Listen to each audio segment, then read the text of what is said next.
각 나라마다 갖고 있는 장례 문화는 상당히 다양합니다. 예전에 한국의 문화는 장례식에 가면 같이 울어주는 거였었습니다. 요즘엔 상가에서 곡소리라는 것을 거의 들어볼 수가 없지만 예전에 우리 전통 장례 문화에서는 그곳에 가서 곡을 하는 게 예법이었습니다. 문상객이 들어오면 상주가 아이고 아이고를 합니다. 문상객들은 어이 어이라고 했어요. 이 아이고를 애고라고 하거나 어이를 허희라고 하기도 하지만 어찌하든 간에 이 한국의 장례 문화는 곡소리로 함께 슬픔을 같이 공감한다라는 것에 의미가 있습니다. 반면에 일본의 장례식장을 가면 절대로 울지 않는다라고 합니다. 그곳에 가서는 또 눈물을 보이는 게 결례예요. 여러분 잘 아시지만 미국은 장례식 때 관구를 오픈해서 많은 사람들이 고인의 마지막의 얼굴을 문상객들에게 보게 합니다. 미국도 그렇지만 영국도요, 묘지를 교인이 생전에 숨결이 있는 곳, 추억이 있는 주거지 가까운 곳에 둡니다. 산자와 죽은 자가 공존하는 문화라는 것이죠. 오스트리아의 경우에는요, 화장을 하는 것이 시신에 대한 오욕 행위이기 때문에 결코 화장을 하지 않는다고 합니다. 각기 나라마다 장례 문화가 다양하게 있음에도 불구하고요, 가끔 들리는 각 나라에서 이루어지는 장례 소식을 어떤 경로를 통해서 접하게 되면 그것이 한국이든 다른 나라이든 상관없이 이런 경우를 가끔 볼 수 있습니다. 고인의 관구를 운구하기 전에, 운구를 하면서, 그러니까 장지로 가기 전에 평소 고인이 좋아했거나 의미가 있는 장소를 한 바퀴 휙 돌아보고 장지로 가는 그런 일이 있었다라는 것을 우리는 어렵지 않게 들을 수 있습니다. 주로 유명인의 경우에 그런 소식이 많이 들리는 것 같아요. 뭐 대통령이 죽었다거나 그 나라의 유명 인사들의 장례 소식을 듣다 보면 간혹 뉴스를 통해서 어디를 돌아서 갔더라, 뭐 이런 얘기를 들을 수 있습니다. 그게 아마도 고인에 대한 아마 산자로서, 가족으로서의 어떤 배려로 그렇게 하지 않나라는 생각이 듭니다. 오늘 본문은 지난주에 이어서 사도 바울이 아그리빠 왕에게 복음을 전한 후의 이야기입니다. 청문회를 통해서 바울의 얘기를 들었어요. 그때 청문회에 참석한 왕뿐만 아니라 총독, 그리고 천부장들, 그리고 시의원들 모두가 얘기를 듣다가 알게 된 사실이 있어요. 죄가 없네, 바울이. 결박할 이유뿐만 아니라 사형은 어불성설이네, 말도 안 되네라는 것을 다 알게 됩니다. 그래서 청문회가 끝난 다음에 자기들끼리 모여가지고 그런 얘기를 해요. 이 사람이 만약에 로마 황제 가이사에게 상소를 하지 않았다면 그냥 지금 이 자리에서 풀어줄 수도 있었을 텐데 라는 얘기를 합니다. 근데 여러분 한번 생각해 보겠어요? 이때 바울이 로마 황제에게 상소하지 않아가지고 그 자리에서 풀려나는 것이 바울에게 좋았을까요? 안 좋았을까요? 아마 안 좋게 흘렀을 확률이 훨씬 높습니다. 왜냐하면 이미 바울을 죽이려고 결집한 결사대가 아직도 있어요. 그러니까 풀려났으면 그냥 얼마 안 가서 죽었을 확률이 아주 높습니다. 어찌되었든 간에 로마 황제에게 상소를 하는 바람에 어쩔 수 없이 총독의 입장에서는 로마 시민인 바울을 로마로 호송할 수밖에 없는 처지에 놓였습니다. 그게 바로 항소했기 때문에 로마로 데려가는 그 첫 시작이 27장 1절로 시작을 하는 거예요. 그런데 제가 왜 설교 첫 서두에 장례 문화 얘기를 하면서 운구할 때 평소에 고인의 추억이 있는 것을 돌아보는 얘기를 했는가? 왜냐하면요, 바울이 예루살렘을 떠나 가이사랴에서 배를 타고 쭉 로마로 가는 그 항로를 쭉 적어놨는데 공교롭게도요, 그 항로가 바울이 지난 1차, 2차, 3차 전도 여행 때 돌아본 곳을 지나갑니다. 근데 이게 선장이 또 백부장이 호송하는 백부장이 가여워가지고 너 여기 한번 지나갔었지 알아? 그리고 배려 차원으로 그러고 간 게 아니에요. 원래 다른 항로로 가야 되는데 북풍이 강하게 불어가지고 어쩔 수 없이 그쪽을 향해 지나갑니다. 그 항로를 지도와 함께 보겠어요. 잘 보이세요? 그 예루살렘에서 아마 가이사랴에서 탔겠죠. 항구가 여기니까. 시돈에 먼저 들렀어요. 시돈에 먼저 들렀을 때 이때 시돈에서 백부장이 야 바울아 너 친구 많지? 여기서 좀 만나고 와. 배려를 해요. 근데 여러분 이때 떠났던 배는 작은 배였었어요. 나중에 요 무라란 지역에서 큰 배로 276명이 들어가는 큰 배로 갈아타는데 이때 떠날 때는 작은 배였었고요. 특징이 뭐냐면 요 둘 다 여기서 탔던 배나 큰 배를 탔던 배나 이게 호송선이 아니에요. 죄수를 옮기는 배가 아니라 무역선입니다. 왜냐하면 당시에 전쟁이 하도 많았어 가지고요. 배가 남아나질 않았어요.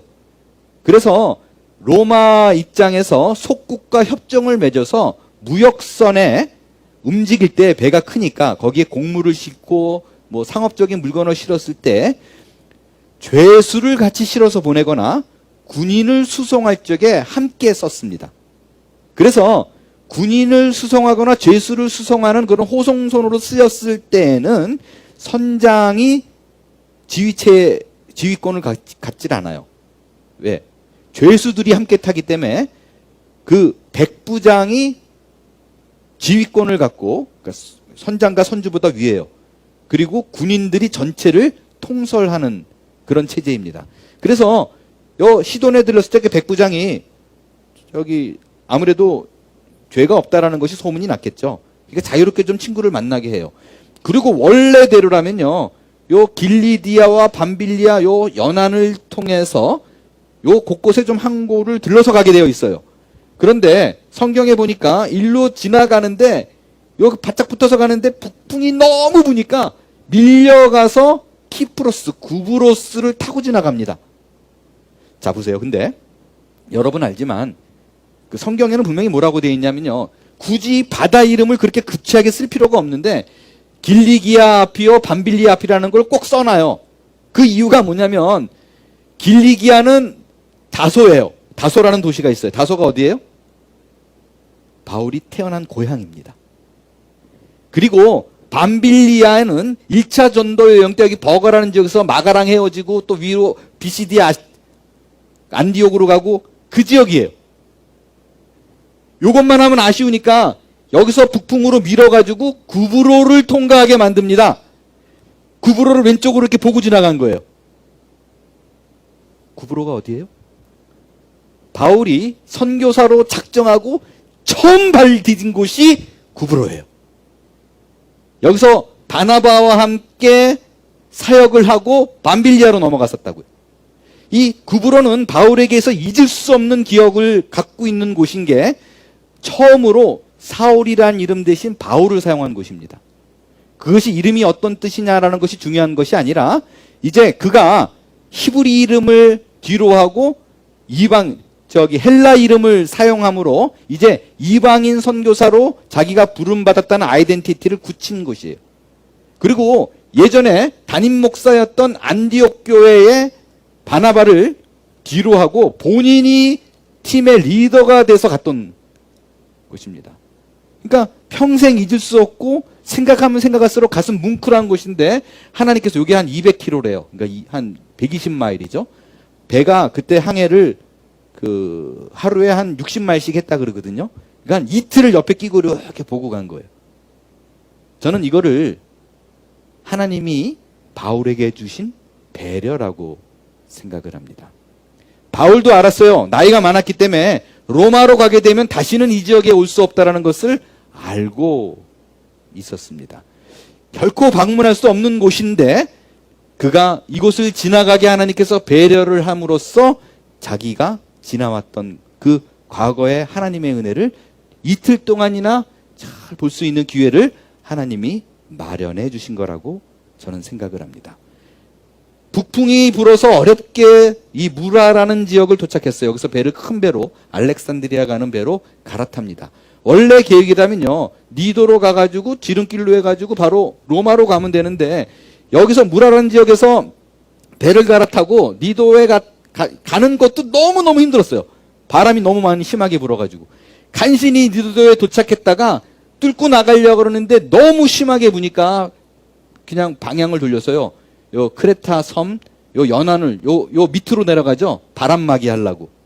그래서 일로 쭉 살모네와 미항을, 라세아라는 도시가 가까이 있는 미항, 아름다운 항구라는 뜻이에요. 요쪽으로 몰아가서 여기서 잠깐 쉬어요. 근데 미항이 작은 항구예요. 근데 이때 뭐라 그러냐면요, 출발을 하려고 하니까 바울이 안 된다. 안 된다. 지금 배를 타면 생명이 위협되어지는 위태로운 상황이 벌어진다. 가지 마라. 라고 얘기해요. 선주와 선장이 말을 들었을까요? 안 들었을까요? 웃기고 있네. 이게 무슨 소리야. 네가 뭘 안다고. 배에 대해서 알아? 당연히 그렇게 생각했겠죠. 그래서 야, 말도 안 된다. 여기는 그 276명이 머물러서 겨울을 나기에는 너무 좁은 지역이야. 그래서 아주 가까운 고작 60마일밖에 떨어지지 않은 베닉스에 가서 우리가 겨울을 난다. 얼마 안 걸리는 거리거든요. 베닉스로 가기로 하고 떠났는데 엄청난 유라굴로 광풍에 휘말리게 됩니다. 그래서 가오다라는 섬을 지나서 여기서 14일을 헤매는 거예요. 14일을 하는데 뭐 짐도 버리고 나중에 기구도 버리고, 그리고 죽고 날만 뭐 낮인지 밤인지도 모를 정도로 지금 뭐 그러고 지내갑니다.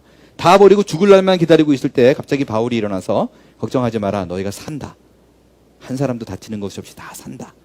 그리고 이제 축사를 하면서 밀을 먹어요. 빵을 먹어요. 빵을 먹고 그 다음에 배에 있는 밀을 또 다 버린 후가 돼서야 그때 비로소 요 몰타라는 섬에 도착해서 이들 모두가 구원을 받습니다. 이게 27장까지의 내용입니다. 자, 이 27장의 내용을 가지고요, 참된 믿음의 길이 무엇인가 라는 부분을 우리가 생각해 보겠습니다. 오늘 본문을 들여다보면요, 백부장과 군사들은 물론이거니와 선장과 선원마저도 엄청나게 당황하고 있는 모습을 볼 수가 있습니다. 그런데 유독 본문에 나타나는 사람 중에 딱 한 사람만 전혀 흔들림이 없는 사람이 있죠. 바울이에요. 그런 의미로 봤을 때 우리가 도대체 그가 갖고 있는 믿음이 뭔가라는 생각을 안 할 수가 없습니다. 왜냐하면요, 우리는 평소에 아무 일이 없을 적에는 누구나 담대한 믿음을 가진 것처럼 보입니다. 충성된 믿음을 가진 것처럼 보입니다. 그렇지만 정작 그 충성된 믿음이 필요한 그때가 오면 우리는 모든 걸 놓은 사람처럼 행동을 합니다.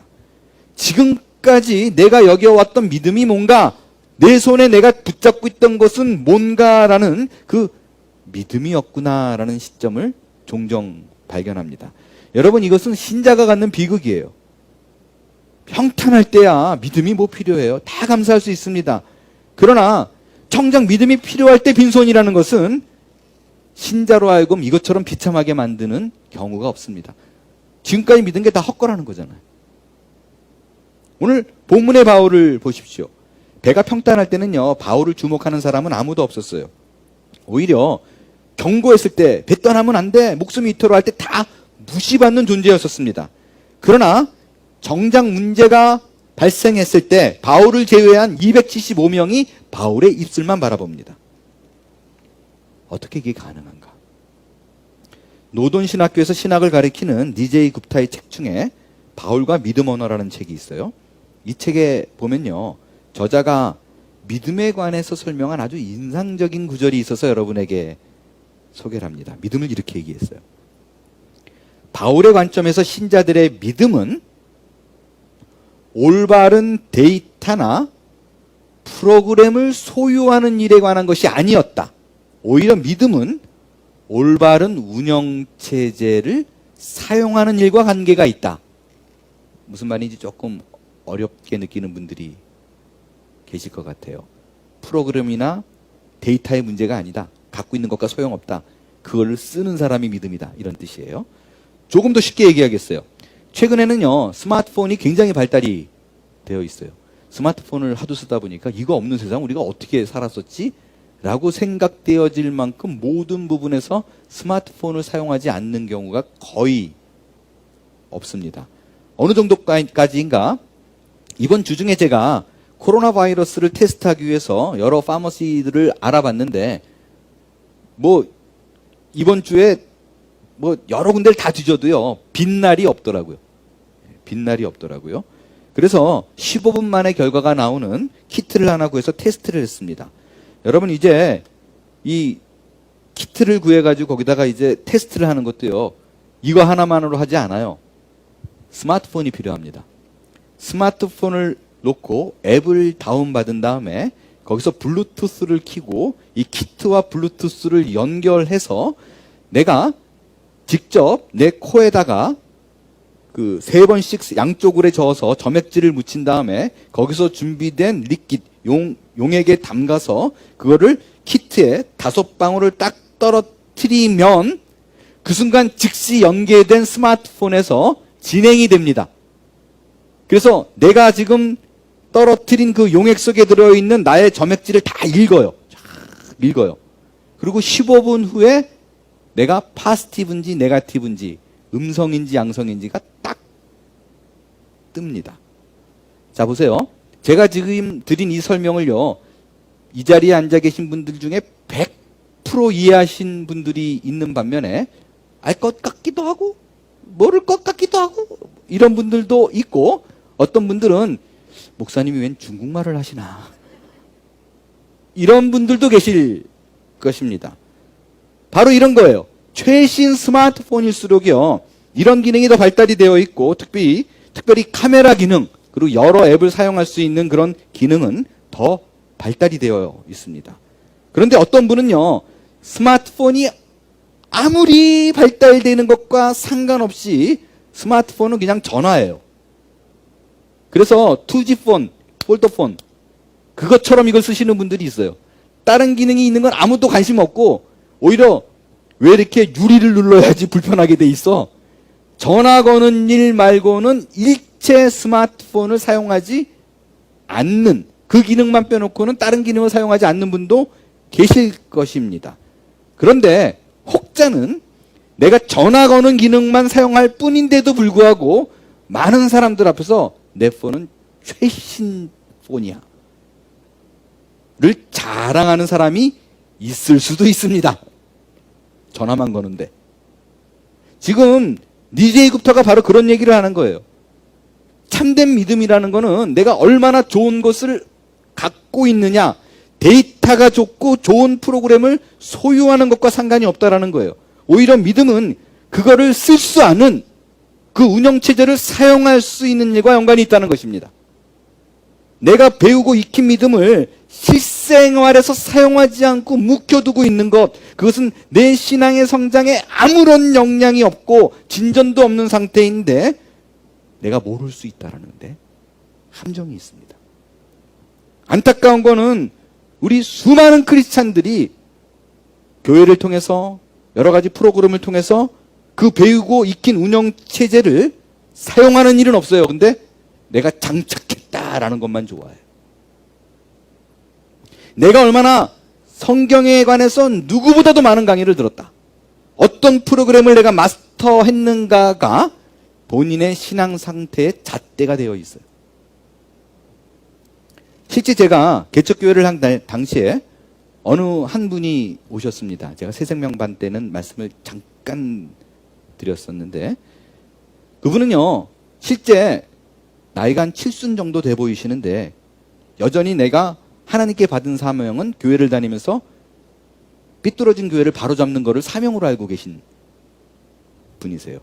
실제로 그분이 자랑하신다고 한 얘기가 얼바인의 굉장히 큰 교회를 10년 전에 내가 비리를 파헤쳐서 온 세상에 공개를 해서 내가 잡아놨다, 이렇게 말씀하시는 분이세요. 그 비리가 실제와는 사실은 거리가 있는 걸로 제가 알고 있는데, 아무튼 그분이 우리 교회 나오셔가지고 저한테 내가 이 교회를 출석하려고 한다. 대신 조건이 있대요. 그게 뭐냐 그랬더니 본인이 수십 년 동안 로마서에 대해서 파고들고 로마서에 대해서는 그 누구보다도 자신 있게 많은 공부를 했다라는 거예요. 수없이 많은 책을 듣고 수없이 보고 수없이 많은 강의를 들었으며 수없이 공부한 연구 노트가 무지하게 있다. 어느 대학 교수도 나만큼 로마서를 잘 알지는 못할 것입니다. 라고 얘기하셨어요. 그대로 얘기하셨어요. 그러면서 본인이 이 교회에 나오는 대신 본인이 그게 아마 로마서인지 에베소서인지는 제가 시간이 좀 지나서 좀 헷갈리긴 하네요. 근데 아마 로마서였을 것 같아요.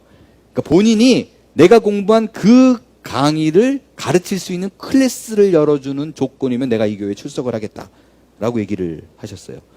다행히 그분이 저를 본인의 수준에 맞지 않는 목사로 여기셔서 그 출석을 더 안 하셨어요. 저는 감사합니다 하나님 이라는 말과 함께 굉장히 안타깝죠. 본인이 알고 있는 성경의 지식과 그 모든 것들이 신앙의 표준이 되어 있다 라고 여기는 것입니다. 그렇다면 바울이 말하는 믿음의 길은 어떤 걸 의미하나요?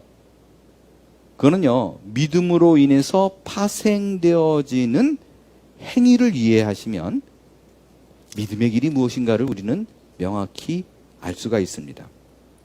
여러분, 그 믿는 자에게는요, 따라오는 변화들이 있습니다. 예를 들어서 예전에는 가볍게 여겼던 도덕적이고 윤리적인 그 범법 행위를 예전에 뭐 이 정도야 하겠는데 자꾸 못하겠어.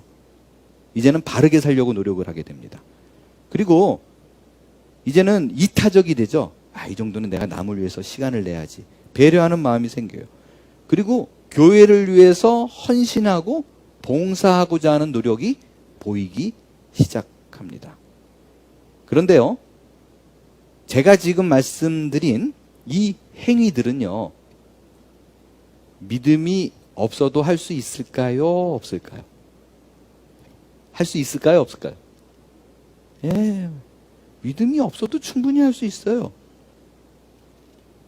도덕적으로 윤리적으로 범법 안 하는 거 믿음 없어도 할 수 있어요. 배려하는 거, 이타적인 거, 교회 헌신 봉사 막 열심히 뛰어다니는 거 믿음하고 상관없이 얼마든지 할 수 있습니다. 이거는 믿음의 결과이기도 하지만 반드시 꼭 이렇다라고 말씀드릴 수는 없는, 곤란합니다. 이런 모습 보고 믿음이 좋아졌어 라고 말하기에는. 그러나 제가 지금부터 드린 이 한 가지는 결코 믿음이 없으면 할 수 없는 행위가 있습니다. 믿음이 있는 자만이 반드시 나타나는 거. 그거는 회개입니다. 하나님 앞에서 내가 죄인이라고 고백하는 거예요. 이건요, 다른 거는 다 해도 믿음이 없으면 절대로 할 수 없는 것입니다. 예수님께서 이 땅에 오셨을 때 제일 처음에 한 일성은 회개하라, 천국이 가까이 왔다라는 거였었어요. 그 이후로 예수님은 회개에 대해서 수차례 여러 상황과 또 여러 부분에 걸쳐서 말씀을 전했는데, 천국에 이르려면 반드시 회개하는 자여야 한다라는 것이었어요. 이 말씀은요, 회개해야지 많이 천국에 간다는 뜻이 아니에요. 천국을 가는 자, 구원을 얻은 자는 반드시 회개를 하는 자, 그것이 증거로 나타나는 자라는 뜻입니다. 그럼에도 불구하고요, 우리는 신앙생활을 한다고 말하면서 수많은 날들을요, 다른 거는 다 하는데 이 회개를 하지 않는 교인들을 얼마나 많이 볼 수 있는지 모릅니다. 문제는 회개를 하지 않았음에도 불구하고 본인이 신자라고 생각하는 사람들이 많다는 거예요. 나는 성경을 읽습니다. 기도를 합니다. 교회에서 제공하는 모든 프로그램을 빠짐없이 합니다. 헌금도 하고 봉사도 합니다. 그리고 예수를 믿으면 천국 간다는 것도 압니다. 구원을 받을 수 있는 유일한 길은 예수밖에 없다는 것도 압니다. 성령이 내 안에 예수를 믿으면 내주한다는 것도 압니다. 그런데 결정적으로 회개하지 않습니다. 회개를 해본 기억이 없습니다. 하나님 앞에서 운 적은 있습니다. 하나님 도와달라고 매달린 적도 있습니다. 이 어려운 순간 내 모든 상황을 이해하시고 도와주실 분은 천지 창조주인 하나님밖에 없습니다라는 고백도 합니다. 아침에 일어날 때마다 매 순간 말씀을 보고 그 말씀대로 생활을 합니다. 그러나 한 번도 내가 죄인이라는 생각은 해본 적이 없습니다. 내가 죄인이라는 것이 인정이 안 되기 때문에 적당한 죄인이 아니라 죽어마땅한 죄인이라는 것까지가 안 가기 때문에 누가 죄를 짓는 꼴을 보지 못해요. 거룩이라는 이름 앞에 예수의 십자가가 없어요. 오직 하나님 앞에서 행한 내 의만이, 그 선한 행동만이 나를 거룩하게 한다라고 생각하고 그것을 추구합니다. 이로 인해서 믿음의 참된 열매들이 맺히지 않음에도 불구하고 본인이 모르고 그대로 신앙생활이라고 믿고 살고 있는 교우들이 넘쳐나고 있는 것이 이 땅 교회의 현실입니다. 여러분, 회개의 또 다른 뜻이 뭐가 있나요? 죄를 고백한다 라는 거 이상으로 히브리 원어에서 강조하는 것은 가던 길을 돌이키다 입니다. 그러니까 내가 죄인이라는 것을 깨닫고 그 잘못을 하나님께 말했다고 해서 회개가 아니라는 거예요. 내가 가는 이 길이 믿음의 길이 아니구나 라는 걸 깨닫는 거예요. 그래서 하나님이 원하시는 믿음의 길이 무언가를 찾아가는 것입니다. 이전에 행하던 것을 반드시 버리고 그 모든 악한 습관, 나쁜 습관을 버리고 그 세상의 길에서 믿음의 길로 돌아서는 자가 회개한 자입니다. 그대로 갖고 와서 놓지 않으면서 나는 믿음의 길로 가고 있다고 생각하면 안 됩니다. 내가 이전에 갖고 있는 나쁜 모든 것들을 완전히 버린다는 건 어렵습니다. 어쩌면 불가능할 수도 있습니다. 하지만 그럴 수도 있지라는 생각이 아니라 내가 이러서는 안 된다라고 끊임없이 방향을 하나님께 고정하는 자, 믿음의 길이 무언가를 찾아내는 자, 그에 대한 갈등이 있는 자가 회개한 자입니다. 여러분, 그 길은 세상의 길과 완전히 다릅니다. 행여 내가 가는 믿음의 길에서 세상의 길과 비교해서 열등감이 들거나 흔들림이 있거나 자신감이 없어진다면 우리 신자에게 주어진 믿음의 길이 무언가를 모르는 사람들입니다. 우리는 세상의 길이 아닌 믿음의 길을 택한 사람들입니다. 마태복음에 보면요, 예수님을 찾아온 서기관에게 야, 나는 여우도 굴이 있고 새도 거처가 있는데 인자는 머리 둘 곳이 없어라고 말했어요. 바로 이어서 나오는 본문이 제자 중 한 사람이 이제 집에 가서 내 아버지를 장사하게 해달라 그랬더니 야, 죽은 자가 장사해야 하고 너는 나를 따라. 냉정하죠? 라고 말을 했습니다. 여러분, 이 말은요, 신자들이 부자가 돼서는 그래서 안 돼라는 말이 아닙니다. 또 신자의 길이 때로는 매정해야 된다, 가족을 돌보는 일은 뒤로 해야 된다 라는 말은 더더욱 아닙니다. 이 말은 여러분, 이 말을 한 대상이 서기관이었고 제자들이었다는 거예요. 그래서 그 길이 우리 길과 달라, 네가 생각하는 그 길과 달라라는 말을 인지시켜주기 위한 예수님의 극단적인 표현이에요. 이 길이 다름을 인지하지 못하고요, 계속해서 내가 걷고 있는 이 길과 믿음의 길을 끊임없이 또 세상의 길과 비교하면서 살고 있다면 우리 교인의 다수는 결코 행복할 수가 없습니다. 왜냐하면 신자라고 해서 특별히 노력 안 했는데 부자가 되는 경우도 없고요, 우연한 기회로 명예를 얻거나 모든 중병에 걸린 자가 기도하니까 다 나은 경우는 없기 때문입니다. 다 나은 경우.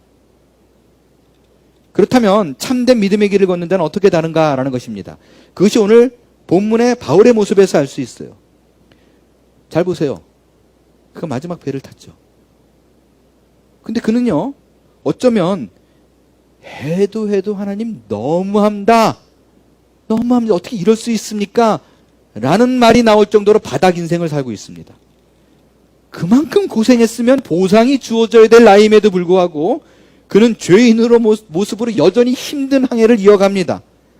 집도 없고 돌봐줄 가족도 없습니다. 가고 싶은 곳을 마음대로 못 가고 먹고 싶은 것을 마음대로 못 먹습니다. 그런데 그의 모습을 보십시오. 영원히 자유롭고 기쁨이 있습니다. 왜냐하면 그는 예수를 믿은 다음에 확실히 깨달은 사실이 있습니다. 내가 가는 믿음의 길이 세상의 길과는 완전히 다른 길이라는 것을 알고 비교하지 않기 때문에 그렇습니다. 제가 1990년도에 아르헨티나에 갔을 때 교민의 거의 대부분은 바느질 공장을 했습니다. 근데 그 시절 한국만 해도요, 바느질 공장에서 일하는 사람들을 대하는 태도가 건강하지 않았었습니다.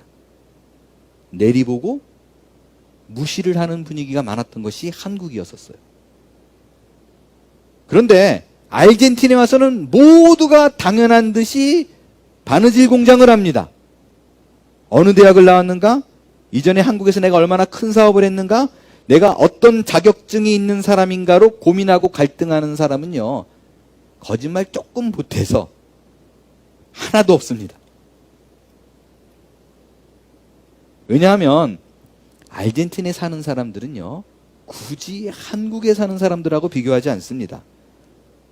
완전히 다른 문화 속에 있고 다른 삶의 생활 공간 속에 있기에 그곳에 맞는 삶을 찾아가고 그곳에 있는 사람들과 행복과 웃음을 찾습니다. 여러분, 우리 역시 그러합니다. 믿음의 사람은 내게 주어진 현실 속에서 세상과 비교하지 않습니다. 우리의 문화, 우리의 기독교인들의 문화 속에서 내가 하나님 앞에서 어떤 사람인가가 훨씬 더 중요한 거예요. 비교의 대상, 그 인식과 생각이 바뀌어야만 합니다. 그렇게 가던 길을 돌이키지 않으면 여전히 나는 하나님 앞에서 가장 좋은 프로그램과 운영체제를 제공받았음에도 불구하고 전혀 그것을 써먹지도 못하는 한심한 신자의 삶으로 이 땅을 살아가는 거예요. 우리는 내가 알고 있고 갖고 있다는 것을 자랑하지 말고 그것을 통해서 나오는 믿음의 열매들로 자랑을 해야 될 것입니다. 믿음의 길을 가는 사람과 세상의 길을 가는 사람과 전혀 다른 또 다른 태도가 있어요. 그거는 상식이 아닌 말씀의 길을 걸어간다는 것입니다. 여러분, 우리가 이 땅을 살아갈 때는요, 전문가가 필요합니다. 많은 지식을 가진 사람이 옆에 있어야 돼요. 또 지침을 주는 사람도 필요하고요, 안내를 주는 사람이 필요하고요, 이렇게 되면 성공할 수 있다라고 말해주는 사람도 필요합니다. 그들의 말을 절대로 무시해서는 안 됩니다. 그러나 그 모든 지침이 영적인 길, 믿음의 길과 대립될 때는 과감하게 믿음의 길을 택해야만 합니다. 말씀으로 가야만 합니다. 여러분이 귀를 기울일 것은 전문가의 지식이 아니라 하나님의 말씀이에요. 우리에게 보여지는 이 세상적인 그 지침으로 가면 성공의 길, 출세의 길이, 명예의 길이 아무리 보장된다 그래도 믿음의 길, 말씀의 길로 가야만 합니다. 오히려 내가 갖고 있는 모든 것들을 다 포기하는 한이 있더라도 말씀으로 가야 합니다. 여러분, 그게 궁극적으로 사는 길이기 때문에 그렇습니다. 하나님을 향한 그 믿음의 길이 내가 사는 길이에요. 여러분, 바울의 말을 거역하고 선장과 선주의 말을 들었던 그들의 길이 처음에는 순풍이었다는 것을 기억하십시오. 모두가 바울의 말을 듣지 않기를 잘했다라고 생각했을 것입니다. 그러나 곧 광풍을 만납니다. 그때 그들이 한 일이 뭐냐면요, 갖고 있는 짐을 버리는 거였어요. 그 다음에 도구를 버렸다는 것은 내가 의지할 수 있는, 갖고 있지 않지만 무언가 내가 바라보고 대상이었던, 의지했던 걸 버렸다라는 것입니다. 그렇게 소중했던 것들을 다 갖다 버립니다. 여러분, 버려야 삽니다. 돌이켜야 삽니다. 내가 쥐고 있는 과거의 나쁜 것들, 이것이 나의 행복을 보장한다고 생각했던 것들 버려야 삽니다. 그리고 어떻게 하나요? 버리기만 하면 되나요? 아닙니다. 채워야 돼요. 뭘로요? 하나님의 말씀으로. 그 말씀에 대한 순종으로 그들은 짐을 버리고 도구를 버렸던 그 빈자리를 채웁니다. 어떤 말씀이었는가? 우리 마지막으로요, 23절부터 25절까지의 말씀을 함께 같이 읽습니다. 같이 읽을 거예요. 23절부터 시작. 내가 속한 바 내가 섬기는 사자가 어젯밤에 내 곁에 서서 말하되 바울아 두려워 말라. 내가 가이사 앞에 서야 하겠고 또 하나님께서 너와 함께 항해하는 자를 다 내게 주셨다 하였으니 그러므로 여러분이여 안심하라. 나는 내게 말씀하신 그대로 되리라고 하나님을 믿노라. 아멘. 네, 안심하라는 하나님의 말씀이었어요. 버려도 돼. 괜찮아. 다 무사할 거야. 내가 있어. 세상의 어려움을 이길 것이라는 약속입니다. 그리고 그 하나님의 말씀을 전한 바울은 그들 앞에서 떡을 뗍니다. 축사를 하죠. 미리 감사를 하는 거예요. 축사가 감사입니다. 이 축도 이걸로 알고 있는 분이 있는데 하나님 앞에 감사를 드렸다라는 것입니다. 그리고 남은 음식을 배부르게 먹습니다. 이럴 수 있는 건 남은 음식을 먹고 그걸 다 버리거든요. 남은 것들은. 이럴 수 있는 거는 하나님을 전적으로 신뢰하는 사람만이 가능합니다. 그리고 말씀에 순종한 그들은 얼마 안 있어서 육지를 발견하고 구원을 얻습니다. 그것이 신자의 길이요 참된 믿음의 길입니다. 여러분, 우리에게 주어진 믿음은 눈에 보여지는 것으로 자랑하라고 있는 것이 아닙니다. 우리에게 주어진 믿음은 모든 현실을 뚫고 가라는 것입니다. 어쩌면 우리가 뚫고 가야 될 그 대상은 세상이 아닐 수도 있습니다. 나를 가로막는 가장 큰 적은 어쩌면 나일 것입니다. 그 세상 속에 있는 내가 알고 있는 이성과 상식을 벗어나지 못하는 나를 꽉 막힌 상자 속에 가둬두고 나오지 못하는 그것이 내가 싸워야 될 싸움이고 이겨야 할 대상입니다. 그러나 여러분이 아셔야 될 것이 있습니다. 각오를 하십시오. 하나님을 믿고 첫 발을 내딛으십시오. 그러나 그 길이 순조롭지만은 않을 거예요. 비명이 나오고 울음이 터지고 가슴을 치는 안타까움이 있을 것입니다. 그러나 그래도 가야 합니다. 그래야 내가 참된 믿음의 길이 무엇인가를 알게 되고 그것이 쌓이다 보면 어느 날 그리스도의 부활의 영광이 내 머리에 있는 것이 아니라 내 삶에 장착된 가장 값진 프로그램이요 운영체제라는 것을 알게 됩니다. 그거를 사용하는 내가 될 것입니다.